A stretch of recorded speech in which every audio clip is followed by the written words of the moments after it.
Absolutely give you morning for another minute. Hell, Steve, you can have 5 more minutes of morning.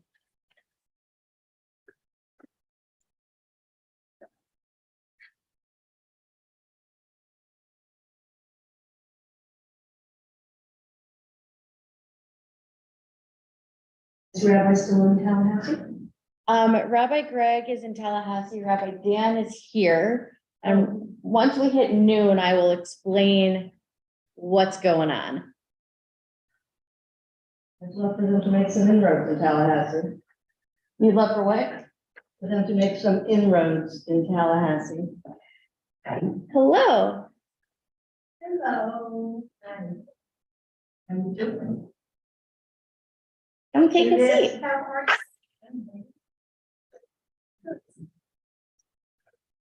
You Martha coming? Yeah, she should be right along. Nobody's concerned about Martha. Huh? 7 They went in different directions. I don't know, when I'm not here, nobody says, where am I? They just want to know where Martha is. Right. Well, you're not here when they say, where are you? So maybe they do. All right, All I right. just know where I stand. My clock says noon, Mine does too. so we're gonna go ahead and get started. You have 2 minutes I have 2 minutes. till the live stream starts. It's new, you know, kind of like. Okay, I guess we'll wait for the live stream. I don't know what. So we're live, we're gonna project this out into the internet. Actually, you're live now. You're right. It just went. Oh, so that was upstairs talking to you, not one of them. Ron Kelver is on the computer, but he has his screen off, and so you can't see who doesn't have their screen on. So yes, Big Brother is always watching. Yes, we had a fish fry, I was excited. Hello to all of the people on the internet. Hello to all of the people in the room. Welcome to week 2 of our Lunch and Learn Omer Happiness. Just to explain, because one of the frequently asked questions in the room was, well, is Rabbi Dan here? Well, no, you guys are stuck with me today. No, we knew that. We're not stuck with you. Okay. But David had this question of, well, how's this going to work? And so I'm just going to explain the 7-week Omer project, what we are doing. Hello, Dory. How are you? So what we're doing for the next 6 weeks, beginning last week, 7 weeks total, counting the Omer, is we are taking a deep dive into Omer accounting by Rabbi Karen Kadar, and we are looking at her 7 themes or principles that get us from Passover all the way to Shavuot. And one of the amazing blessings of having such a big clergy team is that each of us took a week. So Rabbi Dan started with Decide. I'm doing Discern today and on Thursday. And then Rabbi Greg will do Choose next week. Rabbi Jessica will do Hope the week after. Cantor Jake will do Imagine for week 5. Cantor Michelle will do Courage. And then Rabbi Dan will close out the Omer with Pray. And then this all concludes on May 25th in the evening at the Beck family campus with a Leil Shavuot Tikkun. So we will celebrate the beginning of Shavuot at the Beck family campus with some study with Rabbi Karen Kadar. She's going to come visit from Chicago. And the same area? no, the Beck family campus is in West Boca. Oh, so it's a different address. Yes, it's a different address, 9800 Yamato. It's at Yamato and 441. If you have not been over to the Beck family campus, it's where we have our preschool and our religious school. And there are somewhere in the realm of 800 to 900 kids that go through that campus every week, which is fabulous. Something outrageous like that. I heard 60, so you must have heard a more updated number. So we are going to go ahead and get started just as soon as Margaret takes a seat. We're so happy that you're here. Thank you. I'll start by sharing my screen, actually. That's what we'll do. So, oh, I can't share this. That will not work. Okay, so I'm going to share my screen on the computer that has the projector. That would,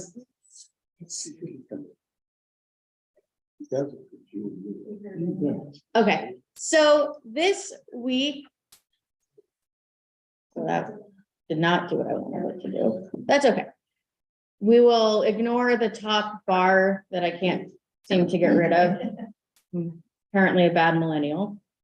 That's okay. So.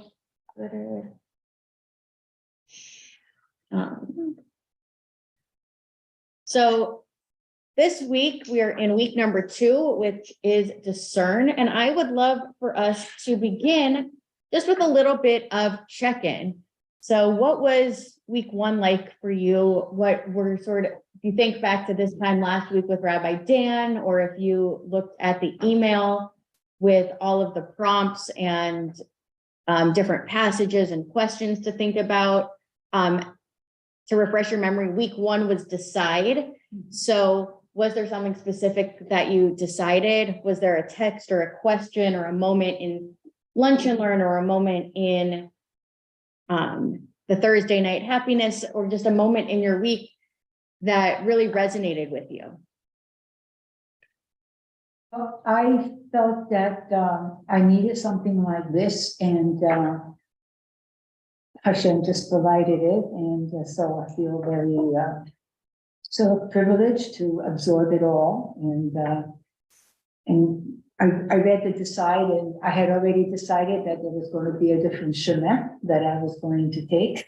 So this was the answer that you're on the right track. Perfect. Anybody else? So, first of all, as you just said, the teacher shows up when you need to learn something, and I was surprised to learn that I needed this something. And so I have a problem that I'm sorting out, and I thought I had decided.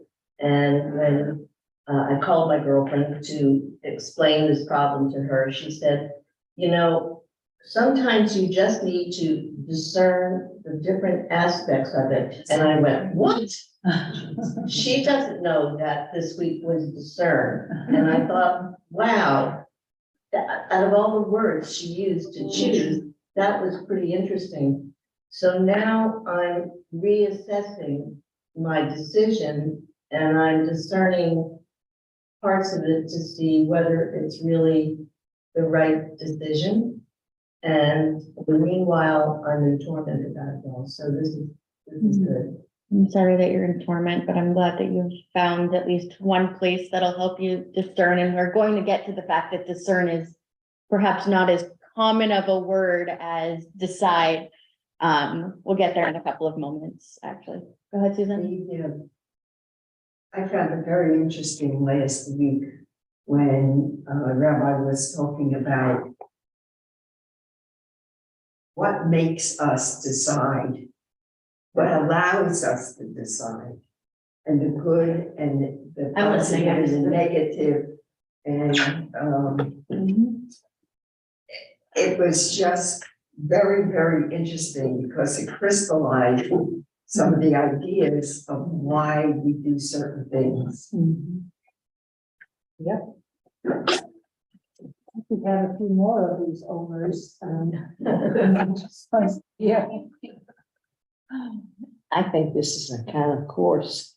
So what you're deciding and how you crystallize those decisions was what you started to say before the door distracted. I was trying to close the door so I could hear you better, and then I lost you about when you said crystallizing and choosing what. We just closed that door. So how to look at the pros and cons Mm. and things I didn't think about. What were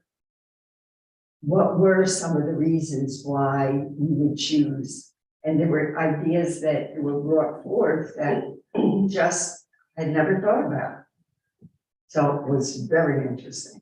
Sometimes those reasons that you don't know crystallize and become clear when you're least expecting it, or that you didn't know, sort of like what Carrie said, you didn't know that this is what you needed until it popped up on the path.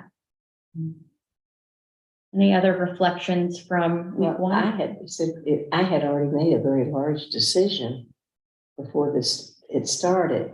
And so taking this, it's just kind of refined what I did. And it's a great course. But I think when we make changes or we make a decision,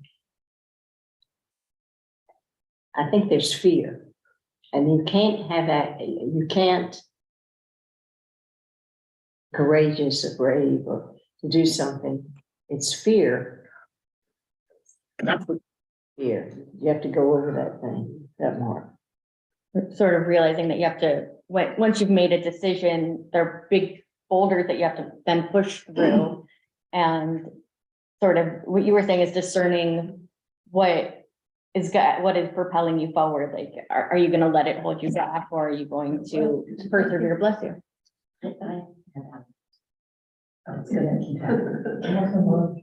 I'd like to say something. Yes. I really enjoy the zeroing in. Really kind of reclaiming my own empowerment of the direction I want to go in. And I was a little more unconscious about it than I am now. So I like that, awareness, focusing, because I did answer all the questions, and it was really nice. Beautiful. And thank you for answering all of the questions and reading the email. But I think that empowerment is a really important word, going from Passover to Shavuot, going from this moment of freedom to revelation, and what it means to go from this unknown host, whatever is holding you back, whatever is enslaving you, to revelation, to where you might find answers and that divinity. So,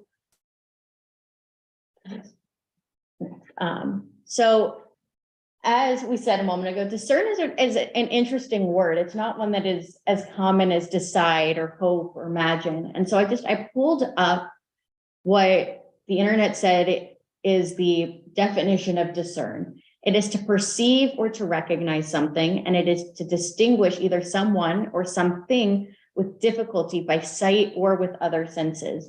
So maybe you're discerning what's spicy and what's sweet in a sweet and sour chicken, or you're discerning who you're seeing out in the distance. And one of the questions that I had was, well, what does this have to do with an Omer journey? What's spiritual about perception, about recognition, and about distinguishing one from the other, specifically with difficulty? Well, if you can't discern a road that you want to take, a new path that you're thinking about, if you cannot have it somewhat crystal clear, it doesn't have to be 100%, but discernment leads you to that clarity, then it gets very confusing and very anxious to do so. Discernment leads to that clarity that will then next week help you choose. Yes, Dory. I think discernment includes internalizing decisions or internalizing your views, and it also is nuance. So like you said, what makes this sweet and sour? You might go somewhere where it's like really sweet and sour, this is that, or sometimes is that subtle. There could be a subtlety to discernment versus everything being in your face. And I think discernment comes with experience. I don't know that a 2-year-old knows how to discern. I think they just do. They don't sit and go, oh, a little or a lot. You know, I think that comes with some age and wisdom. It's beautiful, this idea that discernment requires that nuance. It's not just choosing, but it's being able to make qualitative assessments about what you see in front of you. What you see in front of you. So I want to do just a brief meditation. This comes from Rabbi Kedar's book. So just close your eyes for a moment and consider the sounds and the sights that surround you, the people who enter your inner circle, the patterns that make up your days, maybe how you got here, what is part of your regular routine, what went into getting here this morning, what you see, what you feel, I like to call it the blur of the day when you get into bed and you're like, how did I get here? I feel like I did a lot of things this morning, but I don't know exactly what I did. So just take a moment to take a look back and discern, what were those things? What are those things? And then what are the feelings associated with the sights and sounds of your everyday life? And how much control you might have over those patterns.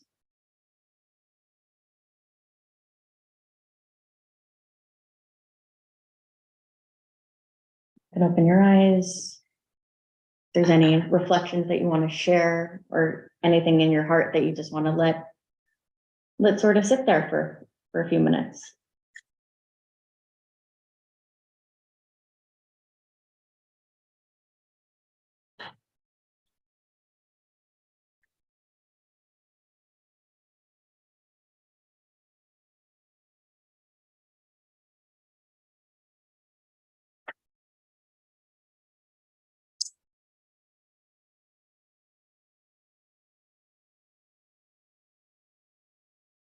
We'll move on. So this comes from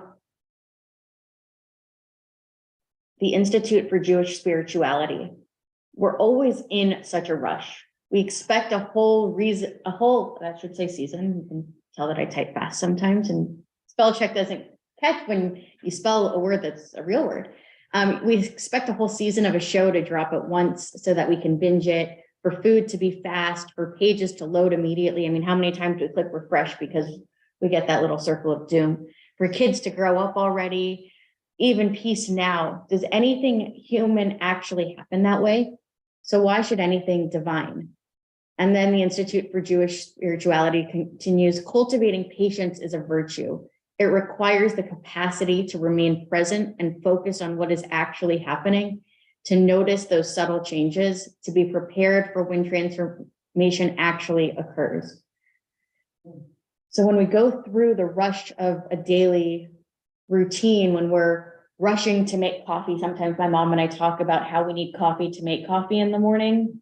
If the coffee grounds, half of them don't make it into the filter, or if you don't put enough water in, or if you forget, God forbid, to clear out the remains of your coffee from the day before, because you're rushing everything. It should be done already. How many times do we sit in traffic wondering why the person in front of us won't just drive already?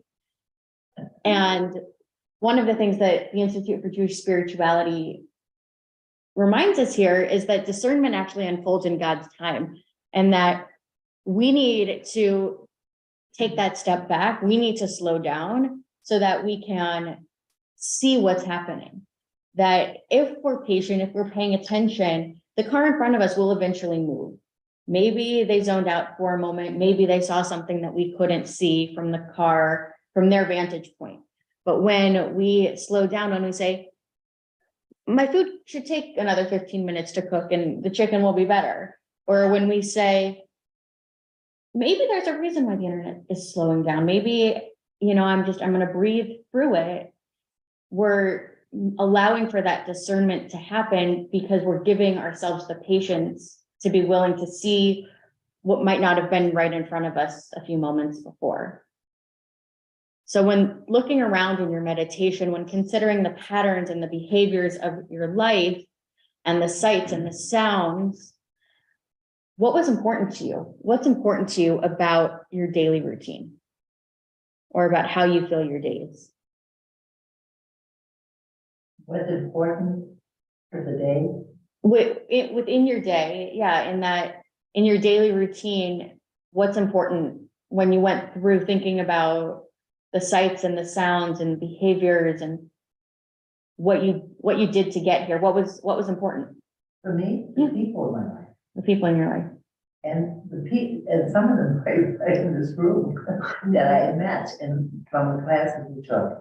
The people that enrich my life and make for me, right here. People and friends that enrich my life. Yeah, you touched on something, because very often you can have very strong feelings for our family and our spouses. Yeah, but sometimes it's difficult for them to be on the same wavelength. Mhm. And there's a lot of tension and ambivalence there that you can sometimes connect with total strangers in terms of their spirit and what goes on, and yet you go home and you try to convey those things to your child or your spouse or your parent, the closest people in your life, and they're not understanding you. So I think that's one of the reasons that I'm attracted to a lot of the stuff that is spiritual like that, is because it doesn't matter what other people understand or not. What matters is that I'm on the right path. And you, go ahead. Sorry. I would say in this phase of my life, which is, it's even beyond, I've been retired for quite a while, so it's in my, I guess, mature phase of my retirement, that it transitions over on somewhere else. Beyond that, I learned to cultivate patience. And by doing that, I really believe that I'm extending my time. Because I kind of wake up understanding that I'm a piece of a big jigsaw puzzle. And that what I do, what I say is connecting with others, but still we're all together and I'm not in charge. And I really look for what does the day have in store for me? What adventure is there? What has God put on my path?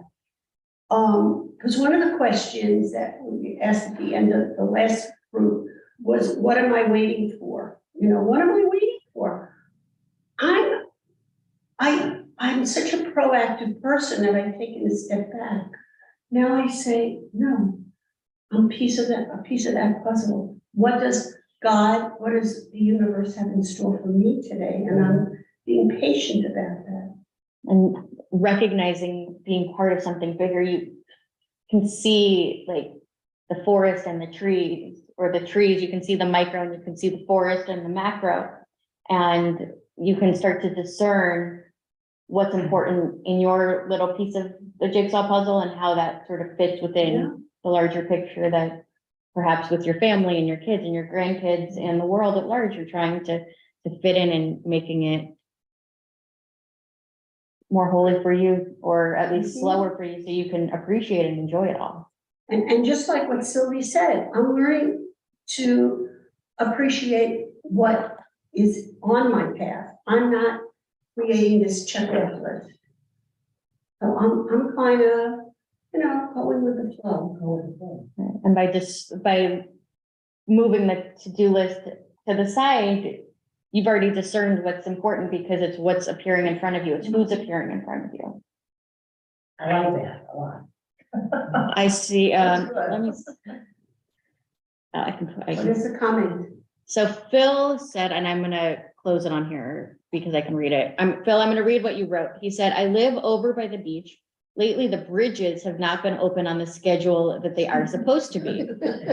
When I was coming back from Publix today, the bridge went up and didn't come down. Oy. There was over a half an hour and ended up going down to the next bridge. Then the traffic was a mess because of the other problem. It was making me crazy. And so what did you learn from that moment, Phil? Like, yes, I think any of us in this room would be crazy. We would be joining in the honking party, like, what's going on?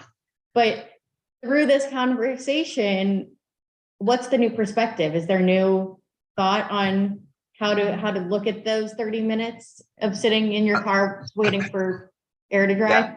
I think what you said earlier too about the person in front of you who's going 20 miles an hour in the fast lane is kind of the same thing.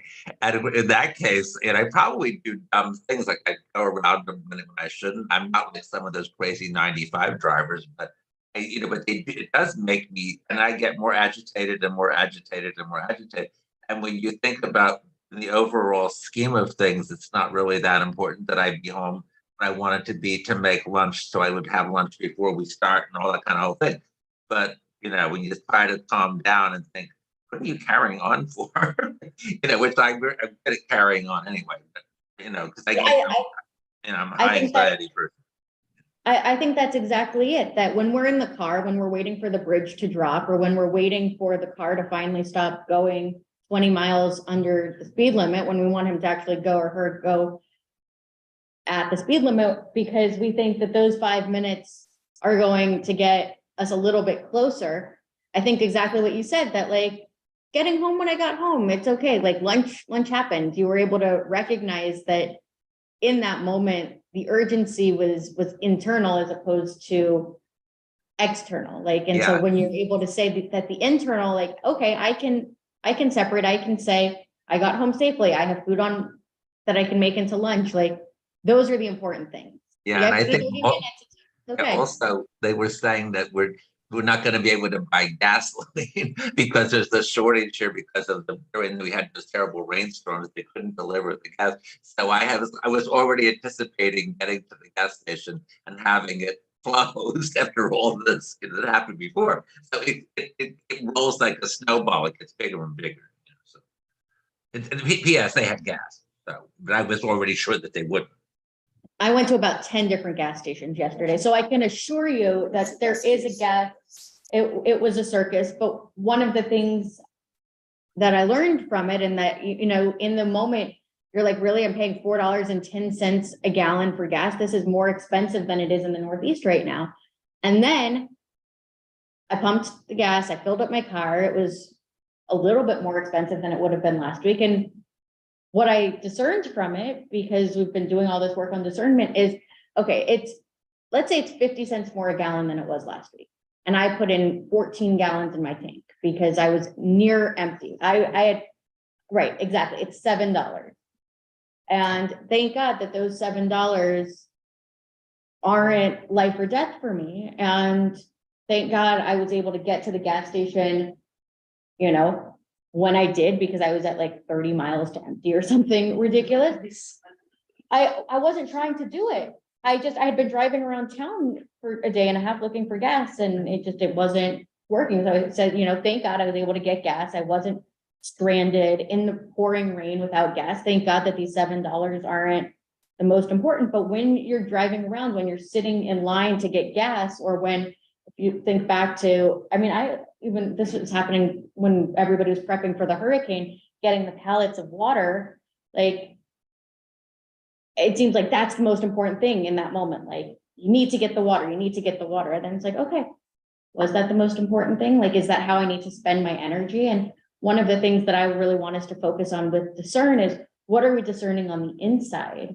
And how do we sort of internalize what's important and why it's important? And then this question at the end, like, how do you know what's important to you, and how do you know what's important in your life?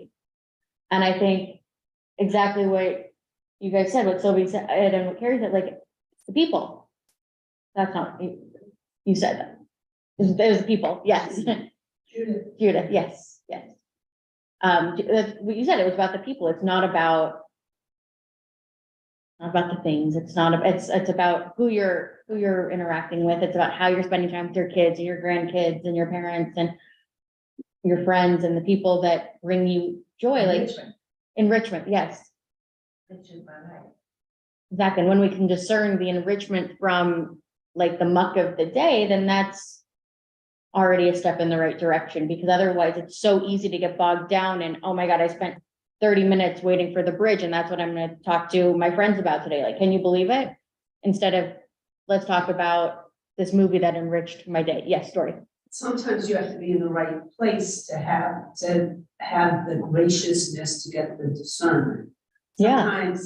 Sometimes other things impose on your day, and it could be that they're the people you love, but all of a sudden you had some wonderful day planned, maybe for yourself, selfishly, like, not that it's selfish, but that you were going to enhance your life, learning or something spiritual, and then lo and behold, you're sitting in a hospital for a whole day with whatever those consequences. And, you know, you can look back and say, okay, well, this or that, but those, I find like sitting at drawbridge. I mean, I've been stuck in traffic, like going up and down the turnpike to, somewhere like Gainesville.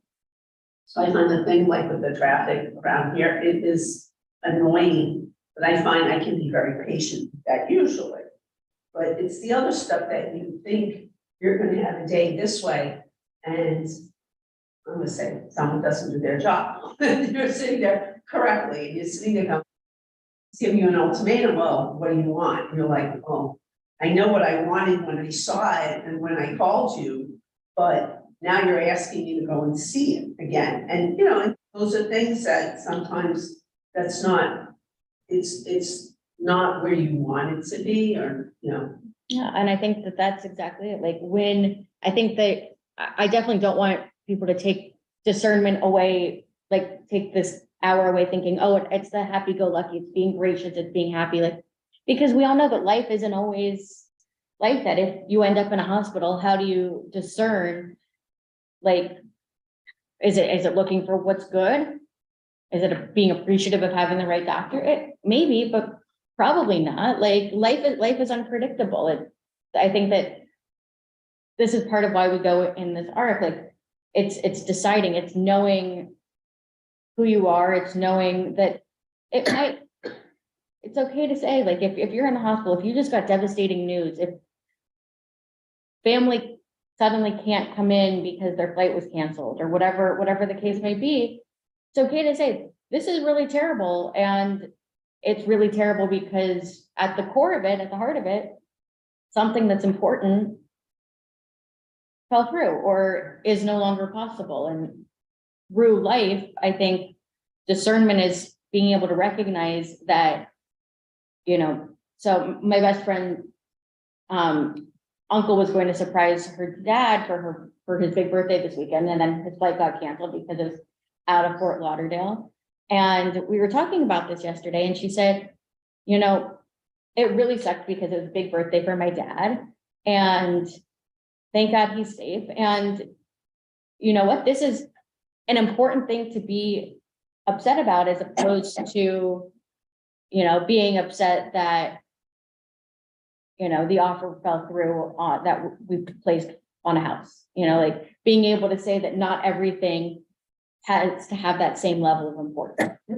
And I thought that that was a really, and she, again, didn't know what we were talking about here, that being able to say, not everything in my life requires the same amount of stress. Not everything in my life requires the same amount of energy. I can be annoyed because, you know, I was watching Jeopardy and we got the flash flood alert, or can be annoyed because somebody's not driving, or I can be annoyed because my sister didn't respond the way that I wanted her to. And being able to recognize that not all of those things are the same value. And that's okay. So how do we discern what's important, and how do we know in our heart where we want to spend more energy, where we want to be more frustrated, where we want to be more grateful?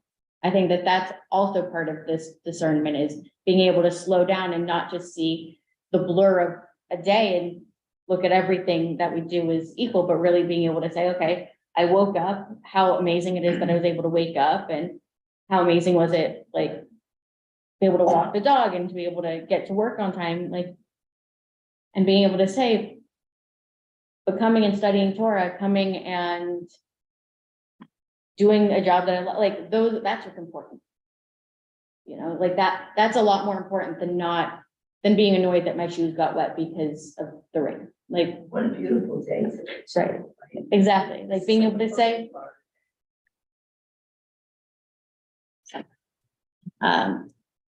So would you say that discernment is always a choice? I don't know. So I think that Rabbi Kadar's definition, I think it's almost like I planted you there. You're always good at this, asking exactly the right question that transforms the conversation. So what Karen Kadar says in her book is discernment is the practice. And she uses the word practice, and she also uses the word process later on in her book on discernment. So it's a practice of sorting out the words and assumptions, tendencies, habits, people, and surroundings. And it's a primary principle of our spiritual life. Like, it's a practice. It's not an absolute. Ask your question one more time. I would particularly thinking about how, I had obviously a major change in my life, this last year. And, whereas I used to be sitting in a traffic light or whatever, and now I sit at a traffic light, and not only am I not anxious or worried, I suddenly dawned on me just yesterday, I don't care. I just simply don't care. And it's going to take another 15 seconds or whatever. And if I'm late, I'm late. And that's just the way it is. And I feel so much more comfortable in my life without all this added stress that's not necessary. Judith, was it you? So that was a choice. That's a choice I made. Yeah. Was it a choice? I had it in my head as, is it a choice? Sometimes it's a choice. And I think that, like, it's not always a choice. Like, I don't think that you consciously chose not to care about that traffic light more because of, oh, you did? I chose not to be so stressed. Okay. I chose that my life should have less stress in it. Was it a conscious choice in that, like, a month Not at ago where that you're, moment, but for the last 9 months, since my husband died, I have become more and more relaxed about, instead of all that tension that I had for so long, I chosen not to be the way like was imposed on me before. Now I have a choice to tackle things in a different way. I have a question. one regarding second, yeah, I think that choice is, it's relative, right? Like, I think that, could you, like, did you want to have made that choice before Mark died? Like, maybe, but I think that through the grief, you've changed. And as Dory had said, it requires this nuance that, of course, a 2-year-old doesn't have, but through different experiences, we learn different things about ourselves and what's important and how we know that those things are important. And Just happier now. I'm just happier now. Not to worry about the small stuff. but in no world would you want to be happier without Mark. No. And It's right, and so just not being sitting at the traffic light yesterday and whatever. I said, this isn't gonna take I feel, I don't care. I don't care if it takes a little bit longer. and that's, And that was wonderful feeling. I've been feeling that way for a while, but I put it into words. being able to articulate, like, that's such huge progress, be able to say, this isn't gonna bother me, this is not gonna, this isn't going to matter because it doesn't matter, yeah. It's not important. Sylvia, then I'll read I out the just link. wondered that how much does the sense of spirituality fall into this? In other words, I would imagine that everybody here has a strong sense of spirituality, or you wouldn't be studying this. I would imagine that, but Well, I think don't know. spirituality means different things for different people, and I think that everybody comes into this room and everybody comes into this practice with different expectations and with different things that they're looking for. So spirituality might be one reason. I don't think that it's the only reason. I certainly think that one of the ways that Rabbi Kadar articulates this process is connecting deeper to a higher power, but it's not the only way, because a lot of this work, it's internal work. It's how are you discerning? And we'll get probably to a part where there's, I brought in a different book, a different resource about how people come to discern what's important in a group setting. And for some people, it's really meditating and trying to find the higher power. But for other people, it's digging really deep and saying, what's the value for me? And for some people, they'll label that as a spiritual connection, but not for everybody. Some people might say that my morals and my spirituality are two different parts of who I am. that your question? Yes, thank you. Go ahead. I just want to say, I learned a lot about discernment. Initially, my first introduction was through one of my art teachers who was helping us get through the ways in which we were stuck with our painting or our art practice. And he said, okay, now it's time to use discerning. Discern what you like, what you don't like. And I never thought about it in that term. And the reality is discernment can be applied to every aspect of my life. So the clarity I get from thinking about it, it's almost like a process. And I'm going to relate to what Susan said. She used the process. She thought about what's important to her. And then Rabbi Dan also said that discerning is picking out the choices after you figure out what's important to you, what you are choosing. Yeah. Maybe it's a priority, what is important.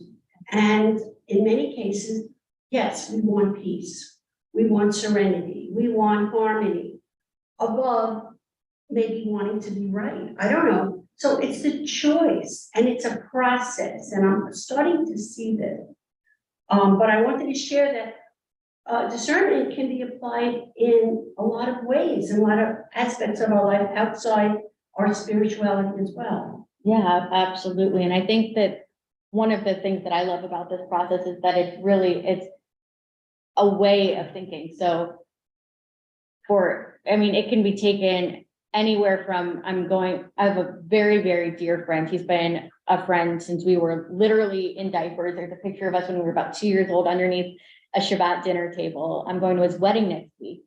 And so I'm traveling to New York for 2 days. So the first thing was I decided that I was going to New York, obviously. And then the second thing is, okay, so now I need to discern what to pack.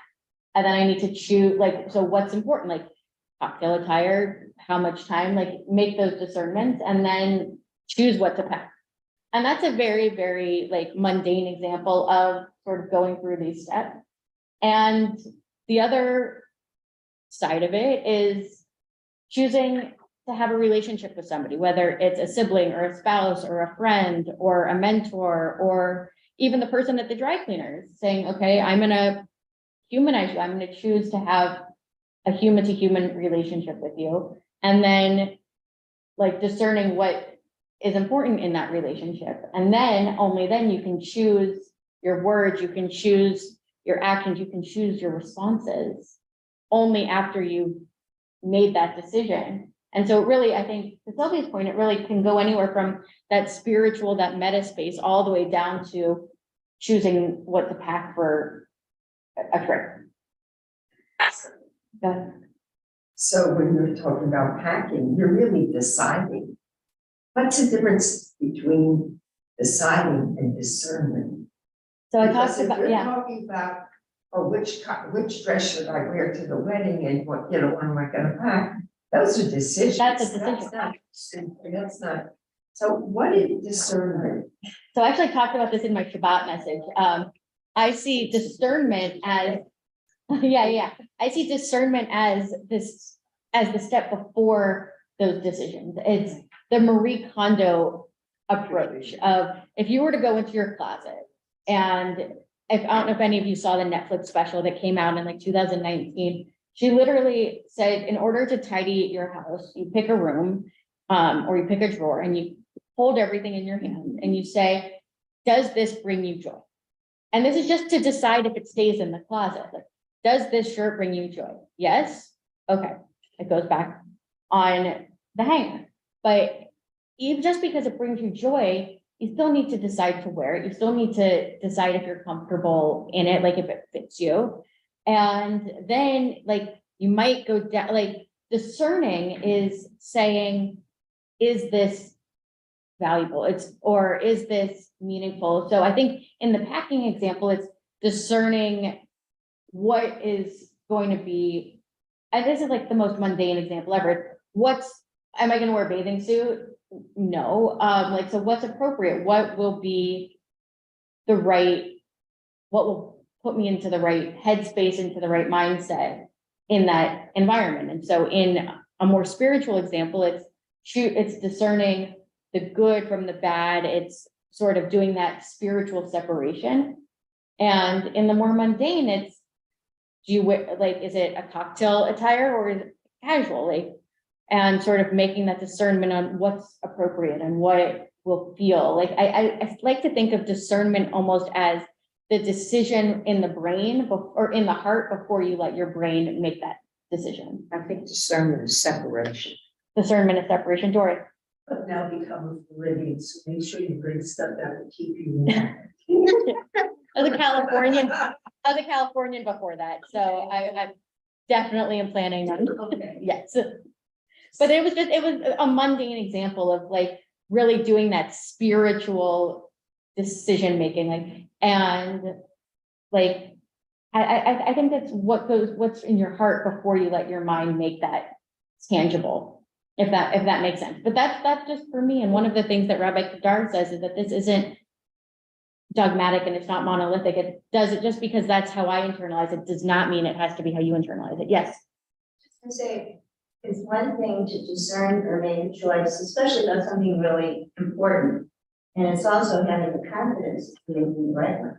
Yeah. And then knowing you're, just, you might say, I like it, or, it's good, or it's whatever, but it doesn't always work out that way. And that's why we're only in step 2. So once you decide to go through this journey of the Omer, then now we're discerning, okay, what does that mean? What is the right path? I've been thinking a lot about Robert Frost's poem, like there, two roads diverge. So how do you know which one to, so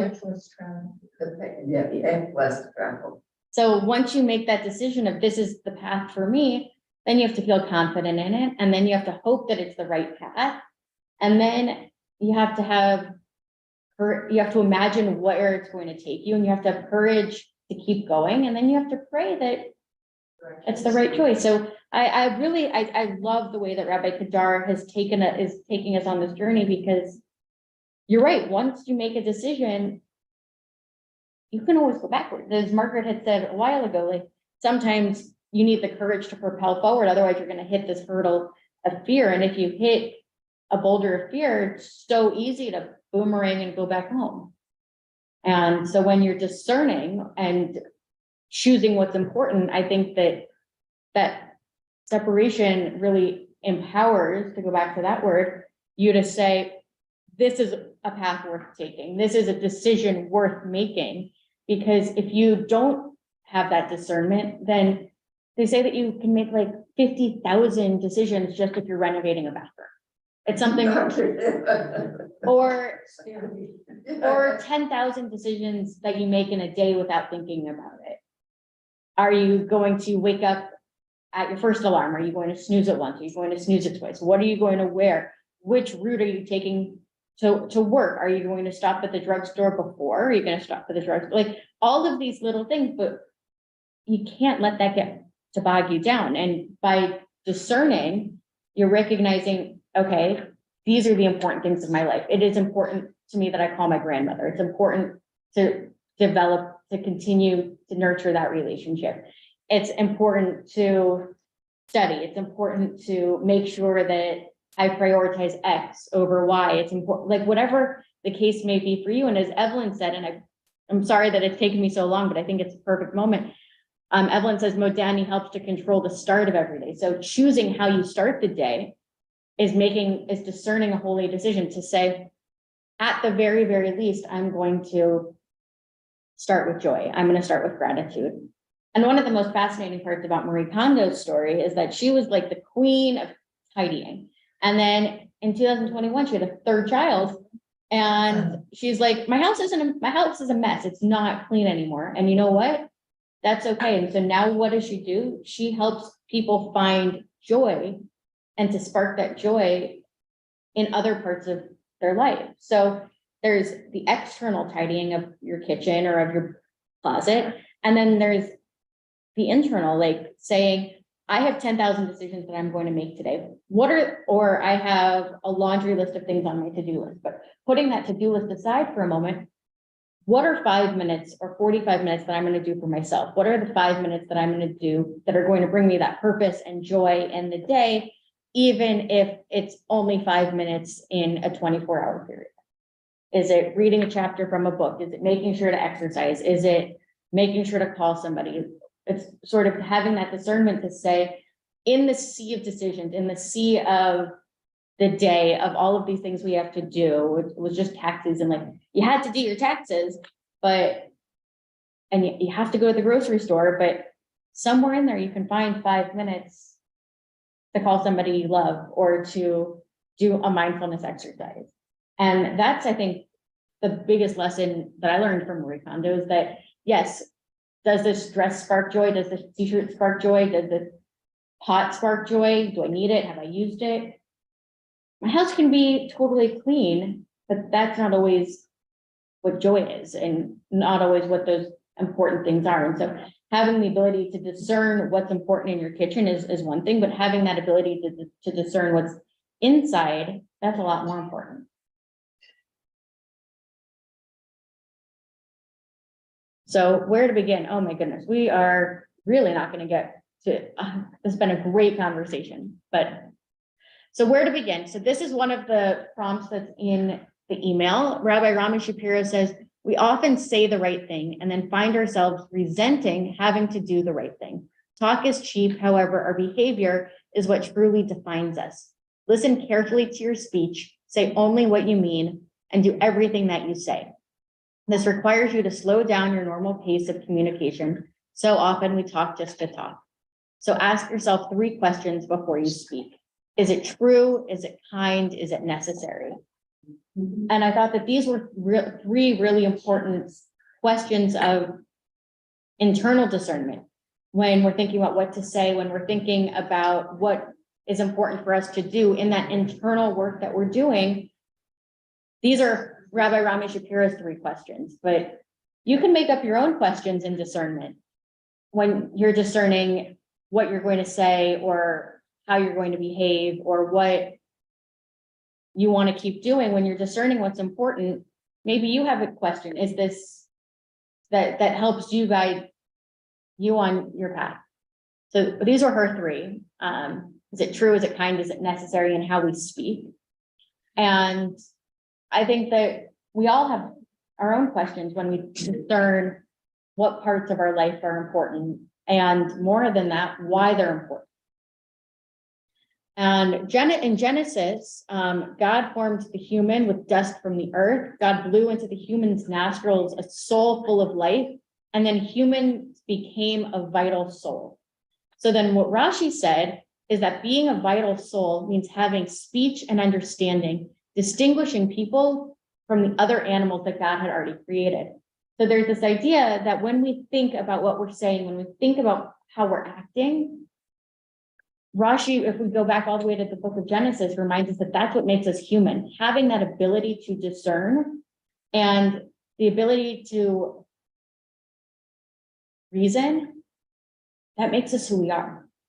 So we can think about what we want to say, we can discern what's important to us. And when we do that, can I read the Hebrew? Yes, I can. Vayitzer Adonai Elohim et ha'adam afar min ha'adama vayipach be'afav nishmat chayim veyehi ha'adam lenefesh chaya. So that's the Hebrew.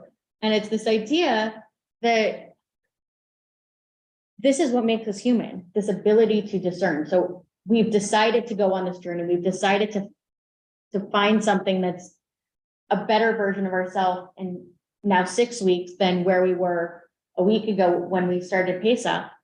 And in doing so, that's what makes us human. That's why we're doing this, or at least that's one reason to do this. Yitzir, what is the definition of that? Created. Yeah. Yeah. Or in this case, I translated it as God formed, shaped, any of those, Yitzer is a slightly different conjugation, then it's all sort of the same. So Rabbi Shapiro that teaches us that before we can look at the outside and discern what's important, we must do that work on ourselves. So then my thoughts were being mindful of our words will then lead to actions and behaviors more aligned with our values, and remembering that this is what makes us human. Thoughts, questions, reflections? So Pirkei Avot, the beginning of chapter 2, I did not, Evelyn, I'm sorry, put the Hebrew. This is a very short part of a very, very long,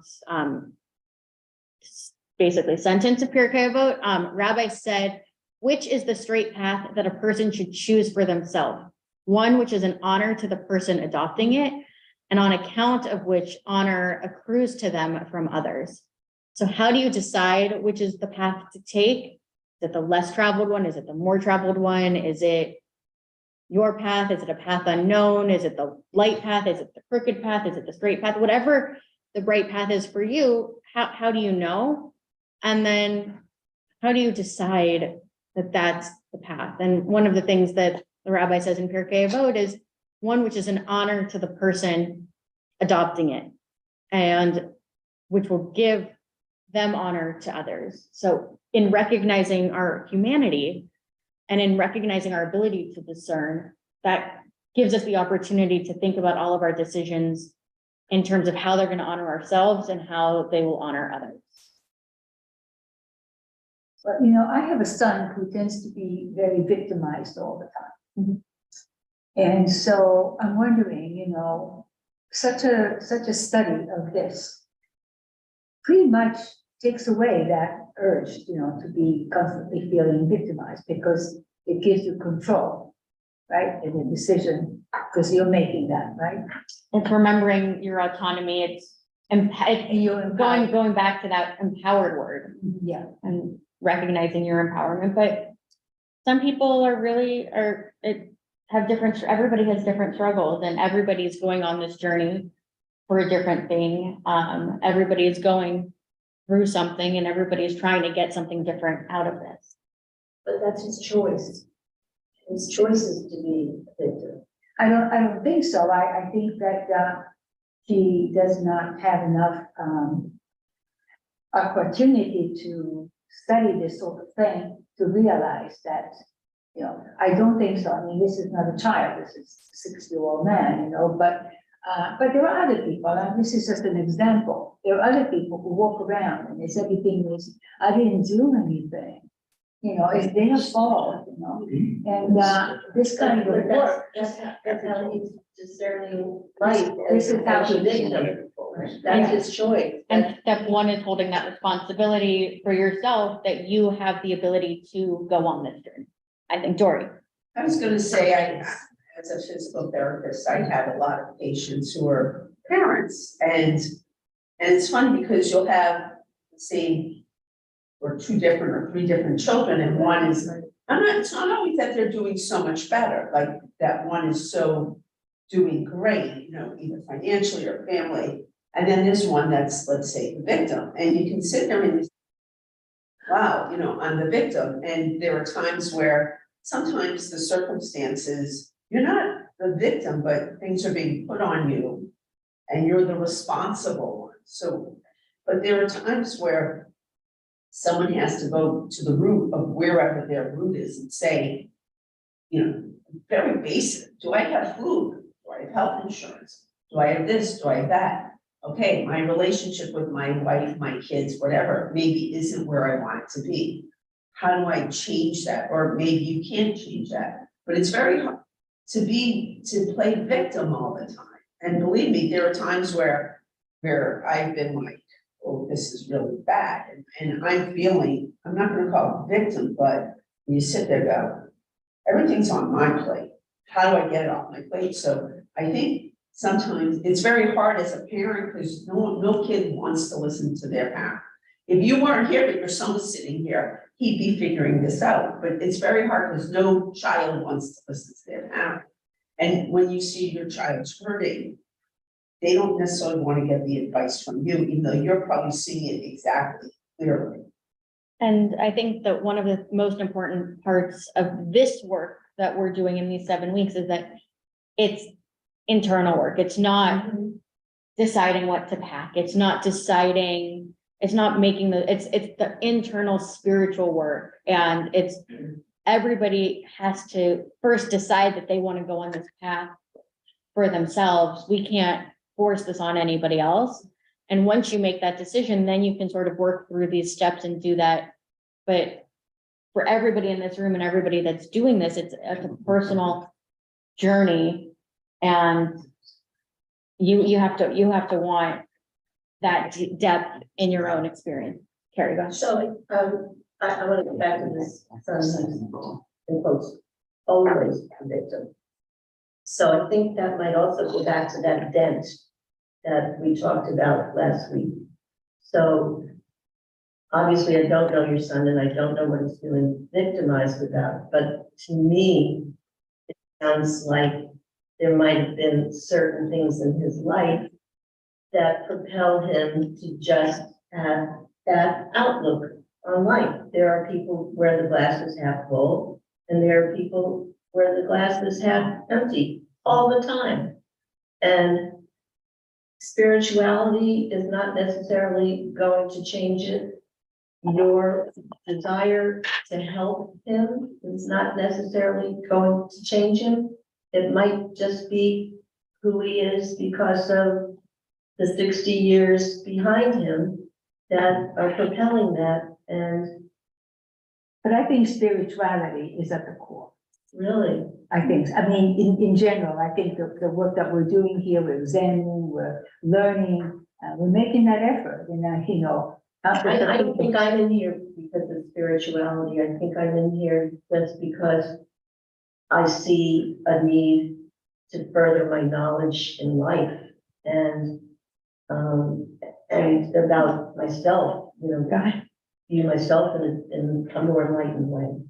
I think from what I know, I don't have a strong core of Bible knowledge, but I'm understanding that God gave us free will. And then that kind of explains why bad things happen and there are evil people in the world and people do the wrong thing and hurt other people. Well, free will pertains to how we choose to live our lives, what the decisions we make.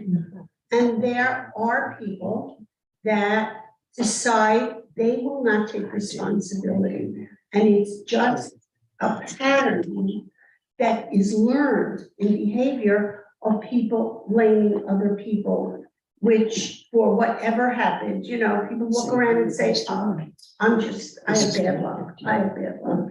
And they begin to believe this is being true. So I'm just gonna go back to the word I used in the beginning. I discovered for myself that my decisions are within my control, and that's where I have the power. So even if I feel something, I have the power to shift that and to make things different for myself. If I make a mistake or if someone does something mean to me, I have the power on how I want to proceed from there.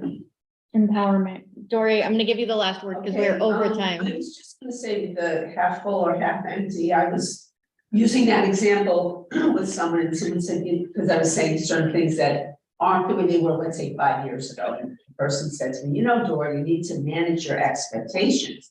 That half full and half empty is not useful anymore, because just remember the glass is fillable now. So that being said, you can be a victim, but you're like assuming you're not on your deathbed, you can still make a change and the glass is refillable. You might have to change the shape of the glass, but the glass is refillable now. And I looked at him and of course it was very cute when he said that. And I was like, that's really, I have to remember that. So for you and the glass and everyone, the glass is now refillable. So And- not just.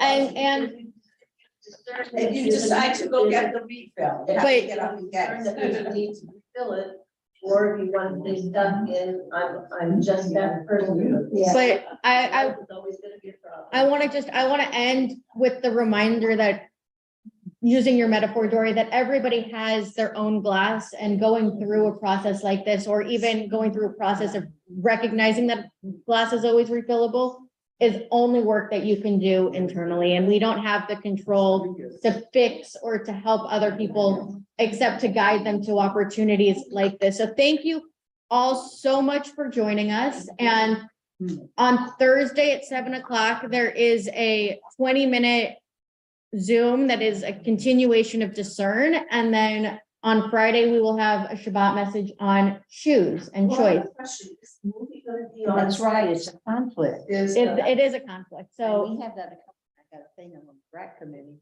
and that's the same time yeah. also. So I understand if you're at the Spielberg thing and not on Zoom. I will be on Zoom, and then we'll go back to the Spielberg thing.